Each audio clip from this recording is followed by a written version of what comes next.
Et salut à tous, c'est le Snook et on se retrouve pour Valkyrie Profile. Donc on reprend, on s'est arrêté. Débute le chapitre 3.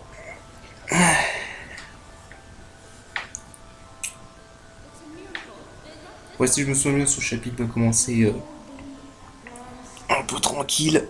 On va faire de récupération de Nenara et un donjon.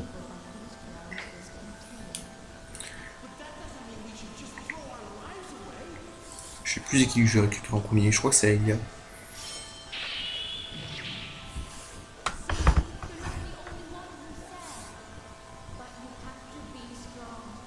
Voilà, ça a l'air d'être long.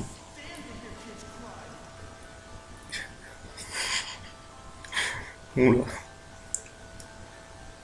Ah non, c'est Kashil. Non, c'est vrai. Non, non, Aelia, c'est plus tard encore. Je crois. Camille Village. On y retournera après cette séquence, Camille Village. Pas dans cet épisode, mais dans un autre épisode, on y retournera.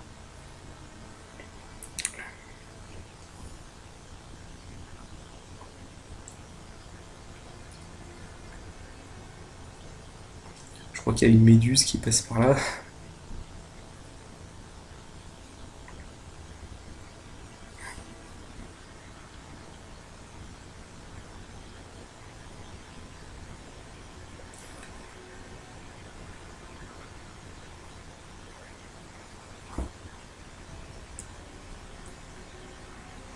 Ouais, donc en gros, là, ils viennent de découvrir ça. Ils cherchent un peu qui serait responsable de ça.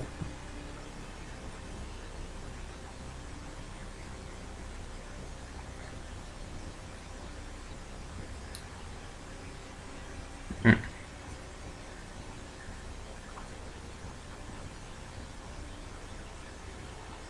C'est marrant parce que Médusa, ils ont parlé, ils ont évoqué Médusa, mais Médusa, c'est pas dans la mythologie grecque, normalement. Les Japonais font des interprétations bizarres de la mythologie. Ça me fait d'ailleurs penser que le prochain God of War va maintenant se passer chez les Vikings. Ouais,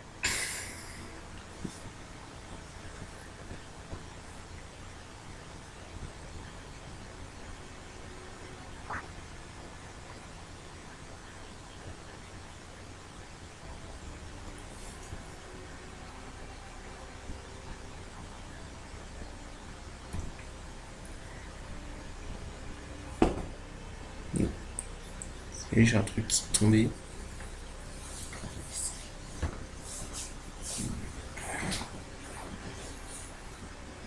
Donc là, il vient de découvrir une ancienne épée.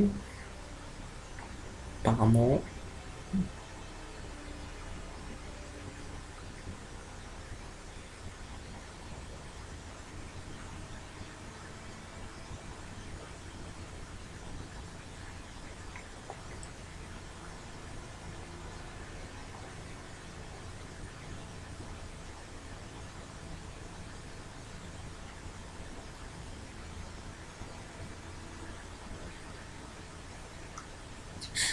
La potion qu'il tient dans les mains, moi j'ai toujours trouvé ça drôle. On dirait un visage maléfique. C'est. Je sais pas, moi personnellement, une potion qui a cette gueule-là, j'y ferais pas trop confiance.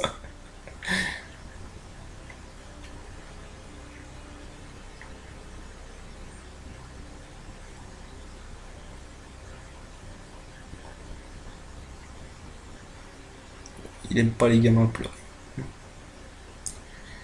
Honnêtement, je comprends, j'aime pas non plus.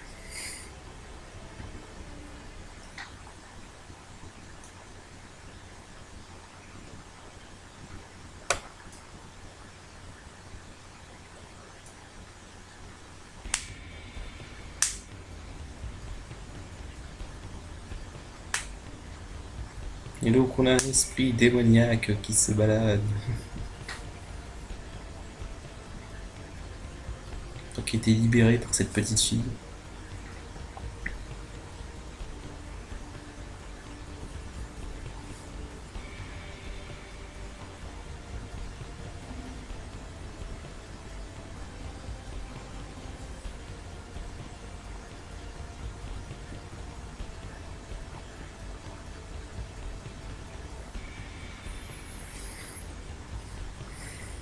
J'aime bien parce que dans son artwork, on dirait, ah, elle a toujours l'air blasée cette meuf.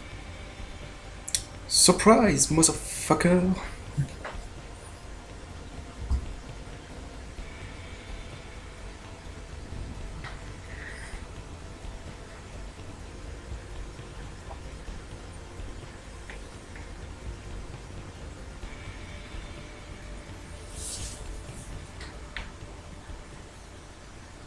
Non mais regardez ce truc quoi. This is what is On most dirait un important to démon you? quoi.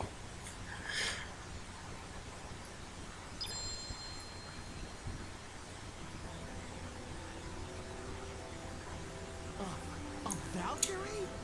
Bref, donc on récupère Kashil en tant que nouvelle énergère. I'm not sure. I was so obsessed with it. All I can say is, I guess it was. You have earned the right to live. To live? Yes, the right to life.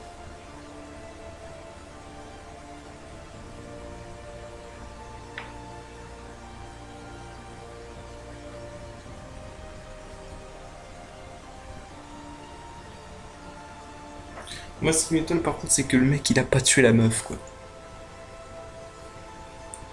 Je veux dire il a tué Kashil, il a pas tué Celia, c'est comme ça que ça va. Ah, c'est ça Celia. C'est le cliché du méchant qui finit pas son boulot quoi.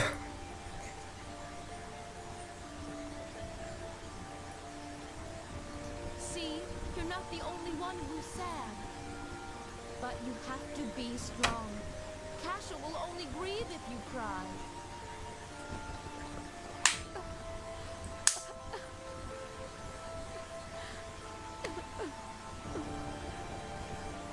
Je suis triste. Bref. Je me souviens plus. Non, on va pas passer tout de suite au donjon. Donc on a récupéré Kashid. C'est un perso qui est pas mal, mais je l'utiliserai pas.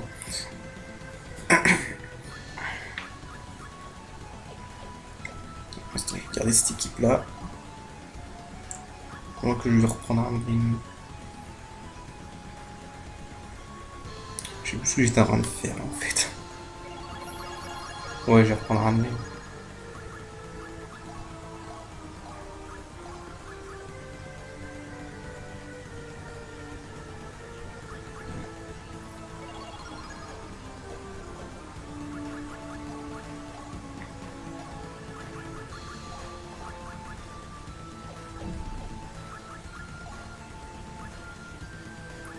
Je prends un green, je regarde s'il n'y a pas des nouveaux trucs.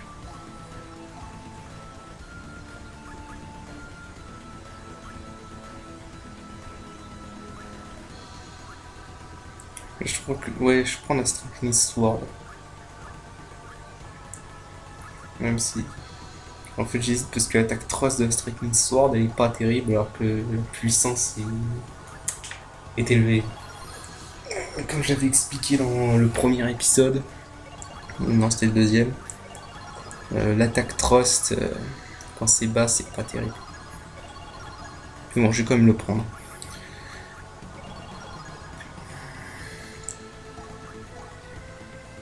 De toute façon, fin du chapitre 4, on aura des armes pétées. Alors.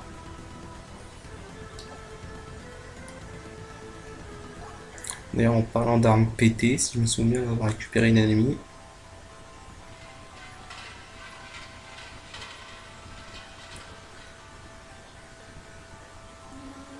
These weapons were. My anger and sadness were greater than anyone else's.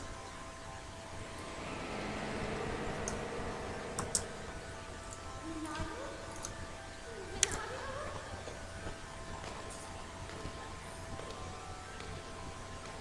Ouais, on va récupérer Nanami donc. Et en fait, Nanami. En fait, pour vous être honnête, c'est la première fois que je récupère Nanami aussitôt. Et en fait, ça m'arrange beaucoup. Vous allez voir pourquoi.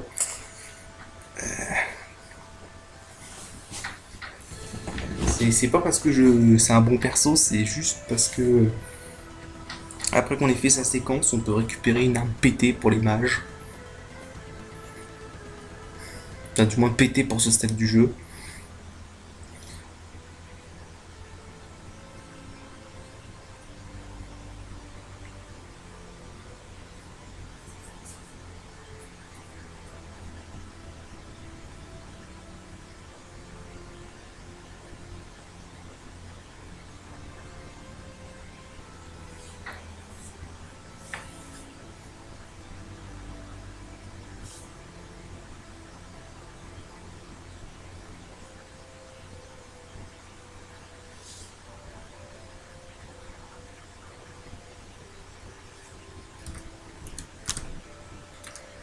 Ouais, non, j'ai pas grand chose à dire pour son histoire, Nanami.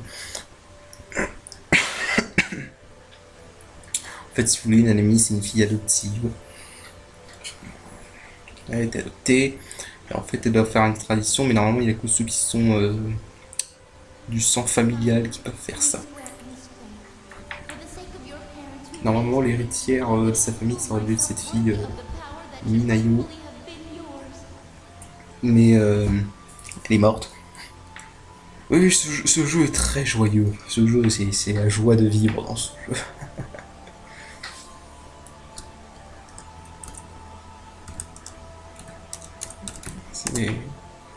Vous verrez, vous avez déjà vu, je pense que vous avez déjà compris, mais ce jeu, c'est le summum du bonheur.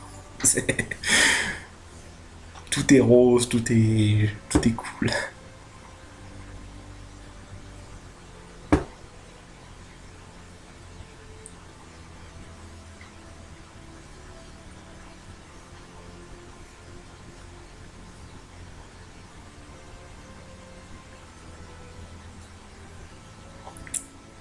Voilà, donc, et cette tradition familiale, c'est d'aller dans une caverne lugubre pour aller dans un temple et récupérer une épée légendaire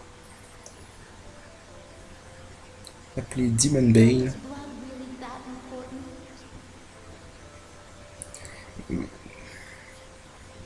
Le nom de Bane, ça me fait chier. Ça, on aura l'occasion d'en parler à la fin du jeu. Oui, je m'avance déjà.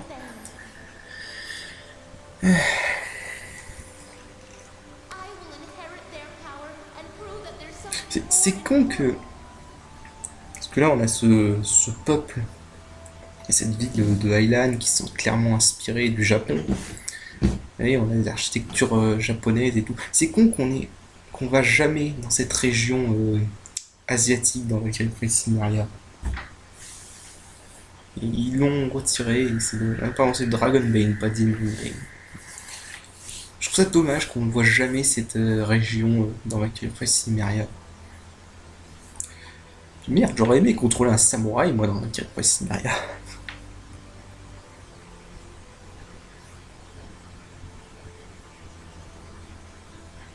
Vous dites que c'est trop simple, et vous avez tellement raison. Parce que voilà ce qui s'est vraiment passé.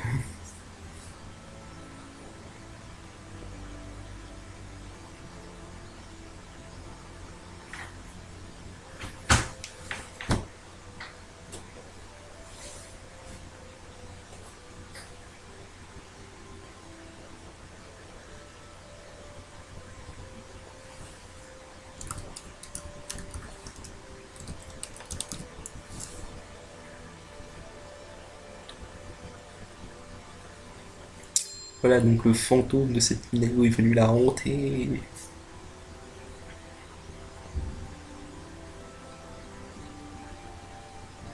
Alors qu'à la base, Valkyrie elle veut éliminer le fantôme. Mais finalement, Nanami accepte de lui donner son corps. En gros, Minayo se réincarne en Nanami, quoi. Voilà. Et la vraie Nanami, elle va devenir Enerjar. Des trucs fantastiques.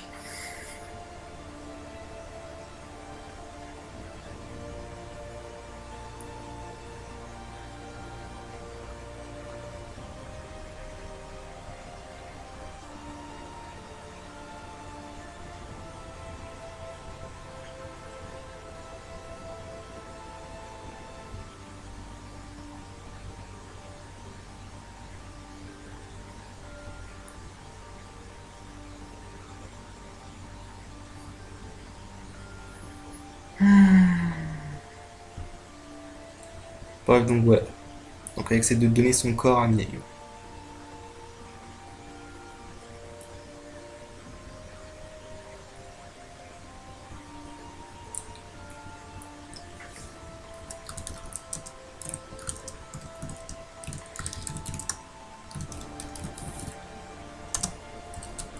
C'est drôle comment il y a des gens qui reconnaissent tout de suite une Valkyrie et des gens qui les reconnaissent pas tout de suite. Dans ce jeu, c'est... There is more than one path. Je sais pas, je trouve ça incroyable.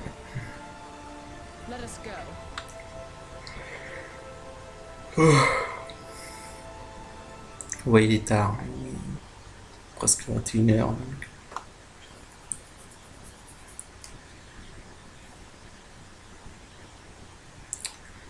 Bref. Là, on vient de récupérer l'ennemi, mais on va tout de suite retourner à Aylan. Aylan, je sais pas comment ça se prononce. Bref.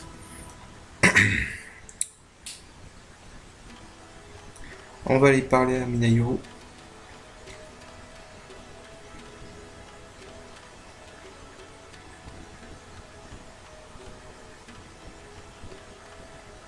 Et on obtient la Dragonbane. Vous pouvez leur parler si vous voulez, mais ça sert à rien.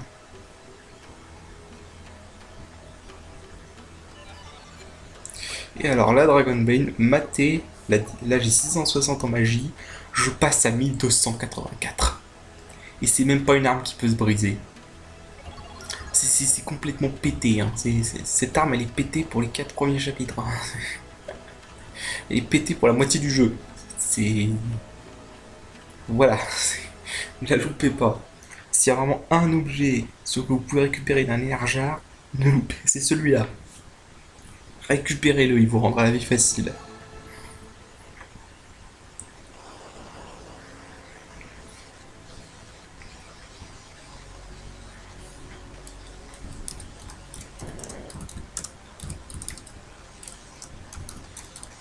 Ouais, je fais plusieurs trucs en même temps.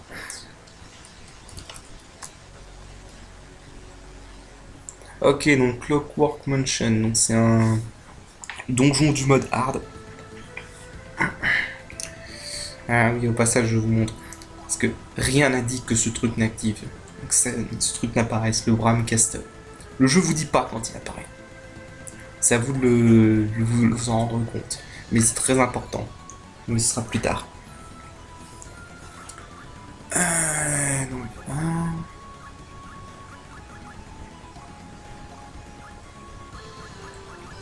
je sais plus ce que tu as le droit de faire là.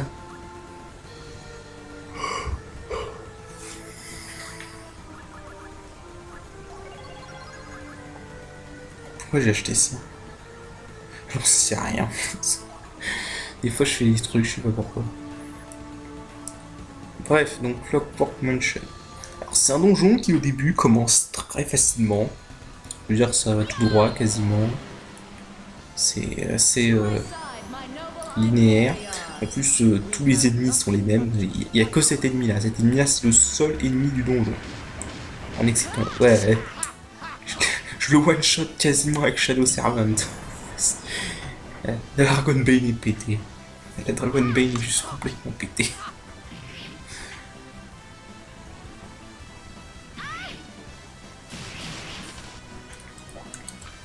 Donc voilà. Du coup, à part ce combat là, je vais couper tous les combats aléatoires, ce sera plus simple.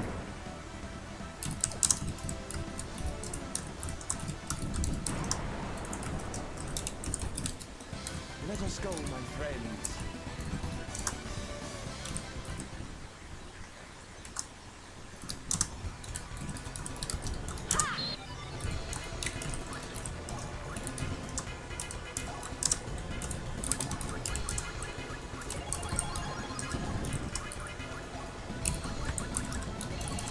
Voilà, comme d'hab, on switch entre les bracelets Zoé et Moral Necklace, et du coup maintenant les Power Bangle. On apprend Splash. Splash c'est une bonne technique. En fait, Splash ça fait des ondes de choc, donc ça augmente les dégâts que vous faites. C'est pratique.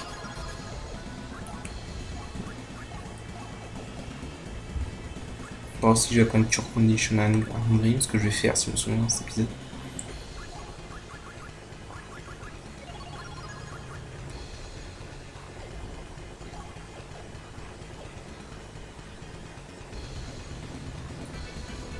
Ouais, là, comme je le dis, hein, au début, ce donjon paraît simple, hein, il est linéaire, il n'y a pas de problème. C'est... Voilà. Puis vous arrivez à une salle complètement labyrinthique, où en fait, si vous voulez, c'est une salle de 20... C'est une zone de 20 salles, et chaque salle a un pattern différent. Et chaque fois que vous sortez d'une salle et que vous rentrez d'une salle, chaque fois que vous changez de salle, les salles tournent. Du coup, c'est un puzzle en fait. Et honnêtement, je me suis perdu pendant que je faisais ce puzzle. Du coup, pour quand même vous montrer à quel point c'est le délire absolu, j'ai rendu le passage du puzzle en accéléré. Et autant en faire un petit élément comique. Voilà. Je ferai pas de commentaires durant le passage, ça parle de lui-même quoi. Notez juste que la vitesse du passage en question sera accélérée par 4. Pour vous donner une idée du temps que j'ai mis quoi. En sachant qu'il y a eu un cut à un moment. Et bon, ouais. C'est pour montrer à quel point les donjons du mode hard peuvent être labyrinthiques et des vrais casse-têtes des fois.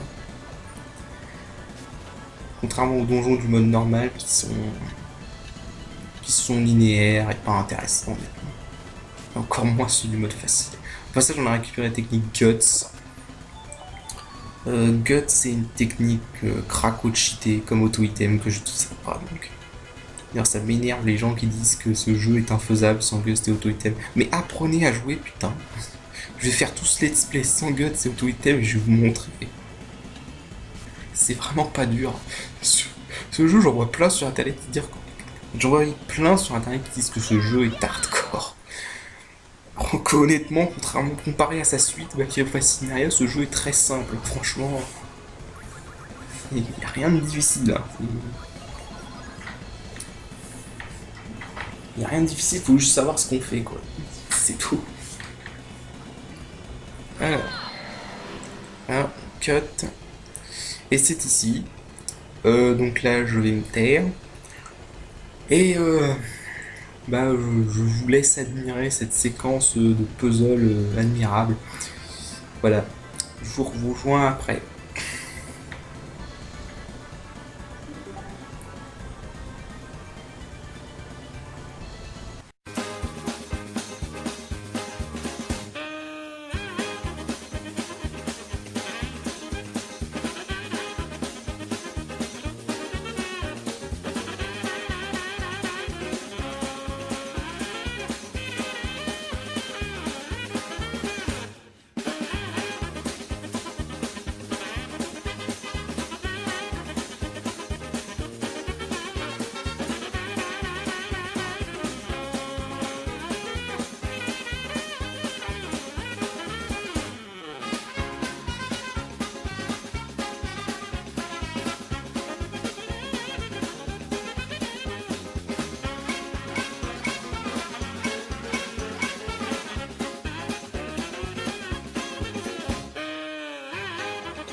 Voilà. C'était très facile. Enfin bref, c'est le délire absolu de ce puzzle quoi. Et j'ai l'impression que le puzzle change à chaque partie parce que en fait au début j'essayais de suivre en gros la carte que je m'étais faite moi-même sur une autre partie et en fait ça marchait pas, donc je pense qu'en fait ça change à chaque partie. C'est bien chiant. Enfin. Du coup, on va arriver au boss. Là, j'hésitais sur quelle sauvegarde sauvegarder. Boss qui est pas super dur en soi, mais juste sa toute première attaque qui peut faire perdre énormément de temps. Vous allez voir, j'ai eu une RNG dégueulasse.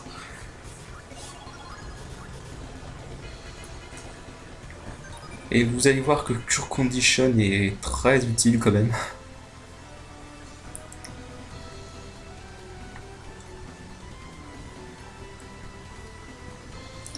Voilà, donc espèce de chimère.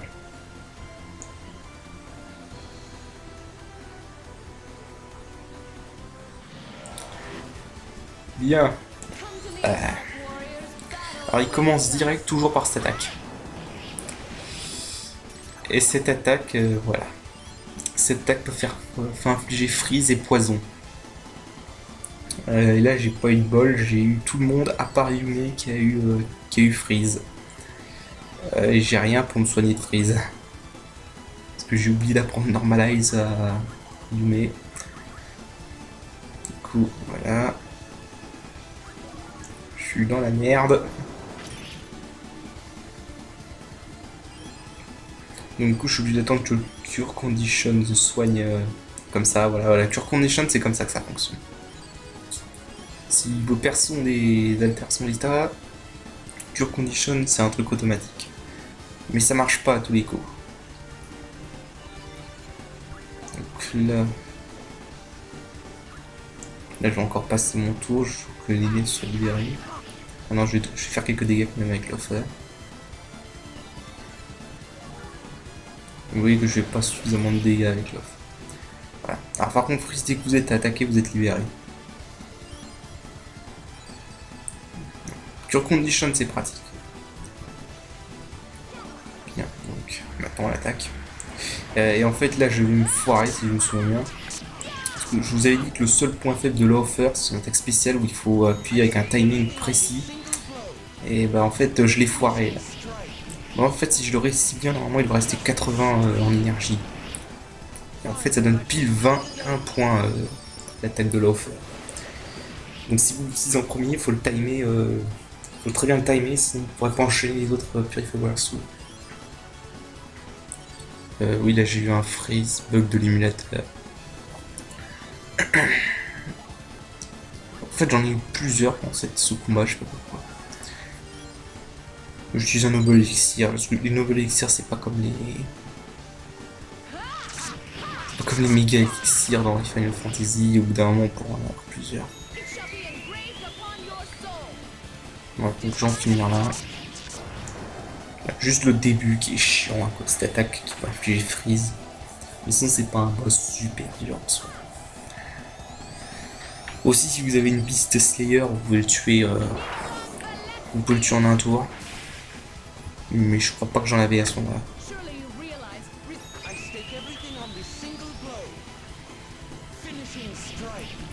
Vraiment la voix de l'offer par contre.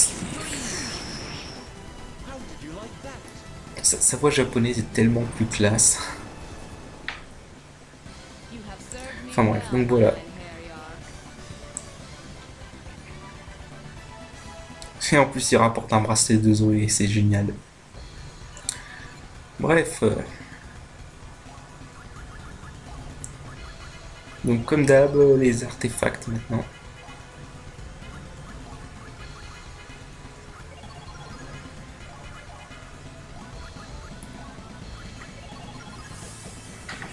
Je crois que ça fait que j'en ai 4 maintenant des bracelets de Zoé. Donc je peux en mettre un sur chacun de mes persos. Hop, j'avais vu que j'avais pas fini d'augmenter.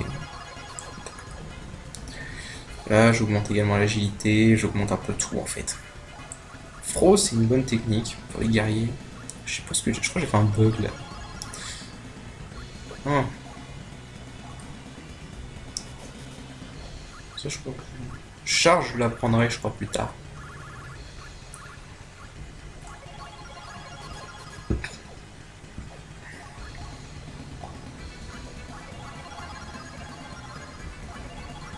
Ouais, ça, je vais la prendre à un grim. continue d'augmenter. Un Dream, je crois que c'est le perso du jeu qui a le plus de HP. C'est un truc de taré. Il y a un moment, ces HP ils vont augmenter, mais d'une capacité mais énorme. Je me rappelle qu'à la fin du jeu, du scénario, hein, pas du Seraphim Gate, qui est le donjon optionnel, qu'on parlera après. À la fin du jeu, il atteignait les 60 000, 70 000 HP, alors que les autres ils étaient encore à 40 000, 50 000 à peine. Alors Mirage Robe, c'est une très bonne armure pour les mages. Comme d'hab, hein, je donne rien à Odin, parce qu'Odin c'est un connard. Alors Mirror of Pleiad, c'est un accessoire intéressant. Ça peut donner auto-reflect, mais c'est aléatoire en fait. C'est-à-dire si vous l'équipez, aléatoirement, des fois un personnage, le personnage quand il recevra une magie, elle sera touchée par une magie, elle sera renvoyée sur lui. Mais c'est aléatoire. Et donc c'est pas un accessoire très intéressant à équiper. D'autant qu'on a une magie appelée Reflect Sorcery qui sera beaucoup plus utile.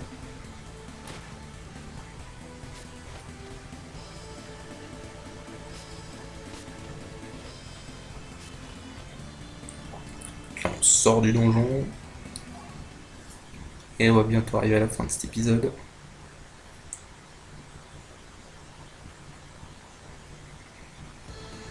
Chapitre 3 est court si je me souviens.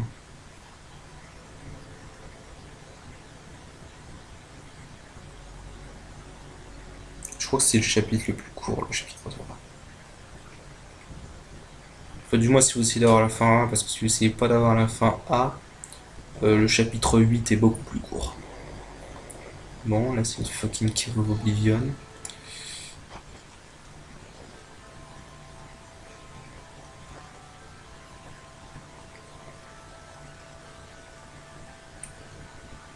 Il est déjà fini. Ouais, c'est ça, le chapitre 3 est déjà fini. Voilà, je vous l'avais dit qu'il était hyper court ce chapitre. Donc en fait, il reste un donjon qui est ici, à Camille Village, qu'on a débloqué en allant chercher Kashil. Et donc on le fera dans le prochain épisode, mais là le prochain donjon est optionnel. Mais là normalement le chapitre 3 il est fini. Voilà, allez, sur ce, moi je vous dis à la prochaine. Salut!